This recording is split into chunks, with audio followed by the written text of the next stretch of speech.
Bonjour à tous, bienvenue sur Mathessa, ma chaîne de maths pour dédramatiser. Au programme aujourd'hui une leçon très technique pour les élèves de première spécialité, variation d'une suite de la forme un égale f de n. Pour ne rien manquer des publications quotidiennes, je vous invite à vous abonner à Mathessa, c'est rapide, facile et gratuit. Je vous rappelle également que vous avez sur www.mathessa.fr tous les documents support pour une année scolaire sereine et réussie. Nous sommes aujourd'hui dans le chapitre de première spécialité qui traite des suites numériques. Je vous insère comme d'habitude le lien vers la playlist du chapitre afin que vous puissiez vérifier vos acquis et vos connaissances. Êtes-vous par exemple au clair sur le vocabulaire, formule explicite ou encore formule de récurrence, mais savez-vous également dériver une fonction?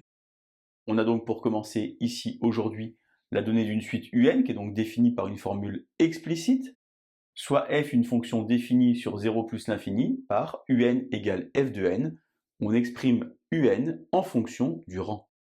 Alors il y a une propriété très importante qui dit que si f est croissante, n'oubliez pas croissante sur quelque chose, en l'occurrence ici sur 0 plus l'infini, alors la suite un va être croissante, et si f est décroissante sur 0 plus l'infini, alors la suite un va être décroissante.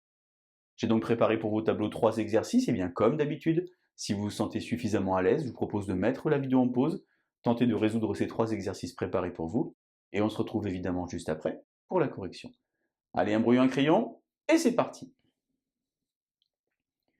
Alors premier exercice ici, exercice sans prétention pour bien fixer les idées. Tout d'abord, on a pour tout n qui appartient à n, un égale n carré. Eh bien, on va faire apparaître une fonction. Cette fonction, c'est f de x égale x carré. Et donc la dérivée de x carré, vous le savez certainement, on appelle ça dérivée de fonction usuelle. Je vous insère le lien vers la vidéo si vous avez oublié. Eh bien, c'est donc 2x. On a donc ici que f est croissante sur R plus. Pourquoi f est croissante? Car la dérivée est toujours positive, puisque x vit dans 0 plus l'infini fermé en 0. Ainsi, la suite un est donc croissante.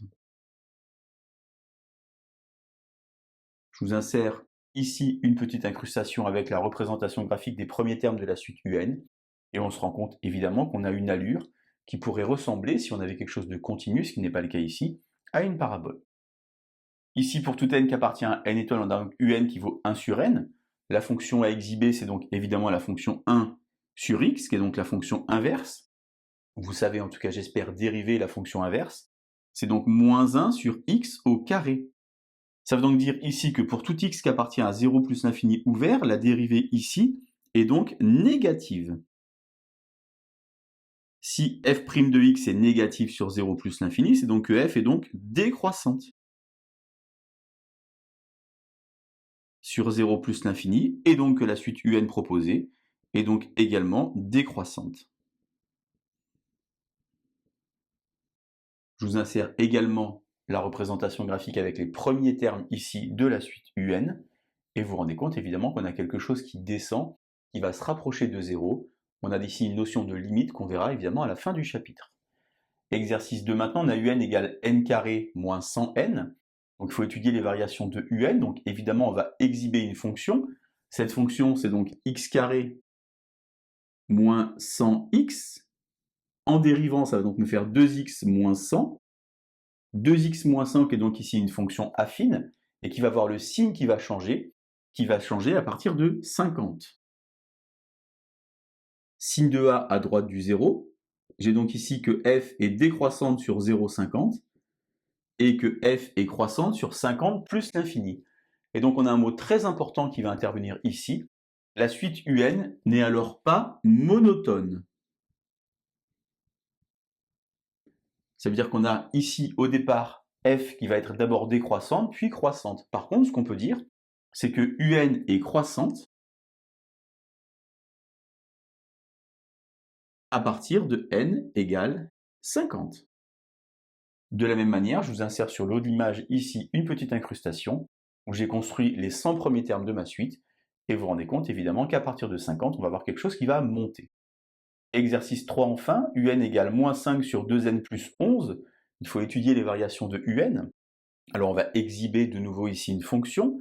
La fonction c'est donc moins 5 sur 2x plus 11, et il faut donc qu'on soit capable de dériver cette expression. Eh bien il faut savoir dériver une fonction composée. On apprend en classe de première spécialité à composer par une fonction affine. je vous insère le lien vers la vidéo si vous avez oublié, car on a quelque chose de la forme 1 sur v avec v qui vaut 2x plus 11. Et la dérivée de 1 sur v, c'est donc moins v' sur v carré, mais attention, on a ici une petite constante multiplicative de moins 5, et donc moins 5 fois moins 2, je vais donc avoir f' de x qui vaut donc 10 sur 2x plus 11 au carré. Finalement, 10 c'est positif, 2x plus 11 au carré c'est positif. J'ai donc que pour tout x supérieur ou égal à 0, f' de x est supérieur ou égal à 0. Je n'avais pas de problème de domaine de définition ici, puisque 2x plus 11, ça s'annule pour moins 5,5. Et donc un est croissante, ici, comme ceci. De nouveau, je peux vous insérer ici les premiers points pour ma suite, et je me rends compte évidemment que j'ai une suite qui est croissante. Voilà donc variation d'une suite de la forme un égale f de n. Finalement, ce qu'il faut savoir faire, c'est dériver des fonctions et étudier le signe. Je vous laisse vous entraîner, et je vous dis à bientôt sur Mathessin. Bonne journée!